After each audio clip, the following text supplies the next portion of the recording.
నమస్కారం గురుగారు. నమస్తే అండి. గురుగారు, మామూలుగా అందరికీ ధనవంతులవ్వాలి, కోటీశ్వరులవ్వాలి, బాగా సంపాదించాలని ప్రతి ఒక్కరికుంటది. అవునండి. అవును. చిట్టి తంత్రాల్లో భాగంగా ఏ పరిహారం చేస్తే, ఏం చేస్తే అతి త్వరలో అంటే తొందరగా కోటీశ్వరులవ్వాలంటే ఏం చేయాలి? రైట్. మనం సహజంగా ఈజీగా ధనం సంపాదించాలి అంటే హ్మ్. ఫస్ట్ ఆఫ్ ఆల్ ముందు మీలో ఒక ఆలోచన మారాలండి. ఎలా అంటే ధనం ఈజీగా వచ్చేయాలంటే ఎవ్వరికీ రాదనే విషయం అందరికీ తెలుసు. ఎగ్జాక్ట్. ఒకవేళ నేను ఎన్ని తంత్రాలు చెప్పినా ఇది ఎలా అనే ఒక డౌట్ వస్తుంది. హ్మ్. ఎప్పుడు నేను ఒక మాట చెప్తుండే, డౌటేశ్వరుడు కోటేశ్వరుడు కాలేడు అని. ఓకే. అలాగే లాజిక్ ఆలోచిస్తేనే మ్యాజిక్లు జరుగుతాయి జీవితంలో. మీరు లాజిక్ ఆలోచిస్తే మ్యాజిక్ చేయొచ్చు. ఓకే. నేను చాలాసార్లు చెప్తాను, జీవితంలో డబ్బు లేకుండా కూడా కోటీశ్వరులు సంపాదించిన వాళ్ళు చాలామంది ఉన్నారు. అనిల్ అంబానీ గారు కావచ్చు, అలాగే నరేంద్ర మోడీ గారు కావచ్చు, వాళ్ళ మన ప్రధానమంత్రి గారు. జీరో నుంచి హీరోలుగా ఎదిగిన వారు. అబ్దుల్ కలాం గారు. ఇలా చూస్తే చాలామంది మహానుభావులు ఉన్నారు. అలాగే మనం కూడా ఈజీగా డబ్బుని సంపాదించాలి అంటే మనలో ఉండవలసింది లాజిక్. ఆ లాజిక్ కనుక మీరు ప్లే చేస్తే మీ జీవితంలో అన్ని మ్యాజిక్లేనండి. మరి మ్యాజిక్ జరగాలంటే మనం ఏం చేయాలి అని అంటే ఫస్ట్ ఆఫ్ ఆల్ మనం ఎన్నుకోవాల్సింది ధ్యానం చేయాలి. ఓకే. ఆ ధ్యానం చేయటం వల్ల రోజు ఒక గంట కానీ అరగంట కానీ అలవాటు చేసుకుంటే మీ మనస్సును మీరు జయించగలుగుతారు. ఎప్పుడైతే మీ మనసు మీ ఆధీనంలో వచ్చిందో మీలో లాజిక్ ఆలోచించే శక్తి పెరుగుతుంది. అంటే కంట్రోలింగ్ పవర్ మీకు వస్తుంది. వచ్చినప్పుడు లాజిక్గా ఆలోచిస్తే రూపాయి పెట్టుబడి లేకుండా కూడా మీ తెలివితేటలు ఉపయోగించగలిగితే పెట్టుబడి పెట్టేవాడు మీ దగ్గరికి వస్తాడు. మీరు లాజిక్ క్రియేట్ చేయగలిగితే మీ దగ్గర గనక మంచి ఆలోచన ఉంటే మీ దగ్గరికి కొన్ని వేల మంది డబ్బులుండి ఏం చేయాలో తెలియని వాళ్ళు కోకొల్లలుగా ఉన్నారు. వాళ్ళు మీ దగ్గరికి వస్తే మీ తెలివితేటలు ఉపయోగించి వారిని బాగు చేయొచ్చు, మీరు బాగుండొచ్చు. దానిలో భాగంగా ఈ చిట్టి తంత్రాల్లో మనం చెప్పుకునేది ఏంటంటే ముందు మీరు మైండ్ని ప్రశాంతంగా ఉంచుకుని నేను సాధించగలను అనే ఒక ధైర్యంతో దృఢ సంకల్పంతో మీరు ఇలాంటి చిట్టి తంత్రాలు చేయాలి. ఎలా అంటే రేపు పౌర్ణమి మన దగ్గరలో ఉంది. పౌర్ణమి రోజున చేయటం మొదలు పెట్టండి. ఏం చేయాలి అంటే చక్కగా పెరుగన్నాన్ని తీసుకుని ఈ పెరుగన్నాన్ని చంద్రుడికి అభిముఖంగా, చంద్రుడు కనపడేట్లుగా ఉండి ఆయనకి అభిముఖంగా వెండి పళ్ళెంలో కానీ వెండి గిన్నెలో కానీ లేదు ఏమి లేకపోతే అరిటాకులో కానీ తీసుకువెళ్ళి ఆ చంద్ర భగవానుడికి అభిముఖంగా పెట్టి ఆయన ముందు మీరు కూర్చొని కింద ఏదైనా ఆసనం వేసుకుని చాప కానీ ఏదైనా కానీ కుర్చీలో కానీ కూర్చుని మీ రెండు చేతులు ఈ విధంగా పెట్టి ఈ ముద్రలో కూర్చుని మనసులో సంకల్పం చేసుకోండి. ఏమని? నేను సంకల్పించిన కార్యము, అది ఏం సంకల్పిస్తున్నారో ముందే మేనిఫెస్టేషన్ చేయాలి.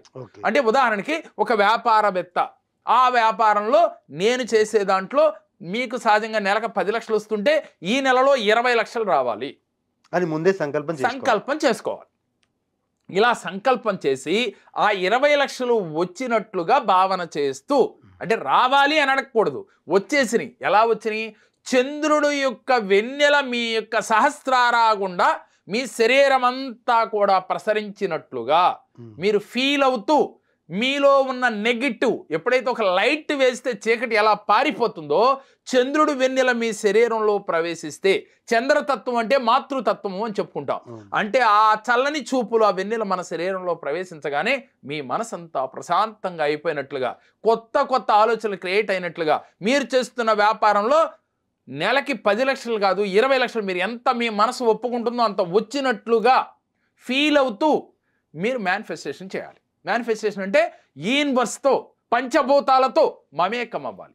ఎప్పుడైతే మీరు పంచభూతాలతో యూనివర్స్తో మమేకం అవుతూ చంద్రభగవానుడి యొక్క వెన్నెల్ని స్వీకరిస్తూ ఆయన అనుగ్రహంతో మీరు మనశ్శాంతిగా ప్రశాంతంగా నిలకడ ఆలోచనలు కలిగి మీరు చేసే పనిలో లక్షలు మీరు మిగిలినట్లుగా, కోట్లు మీరు సంపాదించినట్లుగా మేనిఫెస్టేషన్ చేయాలి. ఎక్కడ డౌట్ పడకూడదు. ఇది వస్తుందా అనుకుంటే ఇందాక మనం చెప్పుకున్నాం, డౌట్ ఈశ్వరుడు కోటీశ్వరుడు కాలేడు అని. ఈ భావన లేకుండా మేనిఫెస్టేషన్ చేయాలండి. ఇలా తో మమేకం అవ్వాలి. ఉదాహరణకి పంచభూతాలు అంటే మనకి పంచభూతాలు మన షట్చక్రాల్లో ఇమిడి ఉన్నాయి. 7 చక్రాలు ఎలా ఉన్నాయి? మూలాధార చక్రము అంటే గుదమ, ఈ మూలాధార చక్రము భూతత్వము కలిగి ఉంది. తర్వాత స్వాధిష్టాన చక్రము, అది నీరు తత్వం అంటే నీరు నిండి ఉంటుంది, అంటే పంచభూతాల్లో ఒకటైన నీరు స్వాదిష్టాన చక్రంలో ఉంటుంది. అలాగే మనకి మణిపురా చక్రము అగ్నితత్వం కలిగి ఉన్నది, బొడ్డు దగ్గర ఉండే మణిపురా చక్రం. ఏకపోతే అనాహతా చక్రము ఇది వాయుతత్వం కలిగినది, హృదయమందు ఉండేది. ఏకపోతే 5వ తత్వము మనకి ఆకాశతత్వము, అది మీకు విశుద్ధి చక్రంలో ఉంటుంది. ఎప్పుడైతే ఈ యొక్క షట్చక్రాలు యాక్టివ్ అవ్వాలంటే పంచభూతాలని మీ శరీరంలో అక్కడ ఊహించుకుని ఫీల్ అవుతూ ఈ పంచభూతాలతో మమేకమవుతూ మెడిటేషన్ చేయాలండి. అది అరగంట కానీ గంట కానీ పౌర్ణమి రోజు. ఇలా క్రమం తప్పకుండా 1 లేక 4-5 పౌర్ణములు చేసేలోగా మీరు యూనివర్స్తో కనెక్ట్ అవుతారు, పంచభూతాలతో కనెక్ట్ అవుతారు. మీ మేనిఫెస్టేషన్ ఏదైనా కానీ చిటికేస్తే అయిపోతాయి. కావాలంటే ప్రాక్టికల్గా చేస్తే కానీ అది అనుభవపూర్వకంగా తెలియదు. ఎంతోమంది చేసి అష్టైశ్వర్యాలు పొందిన వాళ్ళు కోకొల్లలుగా ఉన్నారు. మరి మీరు చేయాలని మీకు అనిపిస్తే, నమ్మకం కలిగితే ఒక్కసారి ఆచరించి చూడండి, దాని ఫలితం చాలా అద్భుతంగా ఉంటుంది.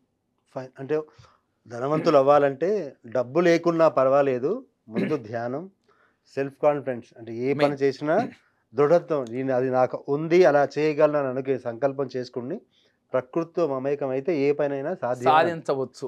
నైస్ సార్, మంచి విశ్లేషణ. ధన్యవాదాలు సార్. నమస్కారం.